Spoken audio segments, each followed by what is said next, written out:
વરસાદને લઈને કૃષિ હવામાન વિભાગે આગાહી કરી છે। હાલ ચોમાસું દક્ષિણ ગુજરાતમાં આવીને સ્થિર થઈ ગયું। આગામી 3 દિવસ સુધી આ સ્થિતિ યથાવત રહેશે। આગામી દિવસોમાં દક્ષિણ અને મધ્ય ગુજરાતમાં વરસાદની આગાહી કરવામાં આવી છે। 3 દિવસ બાદ સૌરાષ્ટ્રના દરિયાકાંઠે ચોમાસું આગળ વધે તેવી સંભાવના છે। જૂનાગઢ જિલ્લામાં જૂનમાં છેલ્લા 10 વર્ષનો સૌથી ઓછો વરસાદ નોંધાયો। 4 થી 6 જુલાઈ દરમિયાન ગુજરાત અને સૌરાષ્ટ્રમાં સારા વરસાદની શક્યતા છે।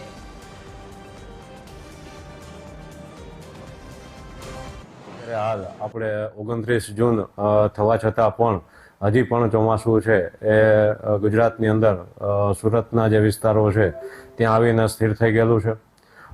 હજી પણ 2 થી 3 દિવસ સુધી હજી આની આ જગ્યાએ સ્થિર રહેશે એવી શક્યતાઓ દેખાઈ રહેલી છે। ત્યારબાદ જે ચોમાસું છે એ આગળ વધે એવી શક્યતાઓ આપને દેખાઈ રહેલી છે। આગામી દિવસોમાં જોઈએ તો આગામી દિવસોમાં જે ચોમાસાની ગતિવિધિ છે આપને દક્ષિણ ગુજરાતના વિસ્તારોમાં જોવા મળશે, મધ્ય ગુજરાતના વિસ્તારોમાં જોવા મળશે।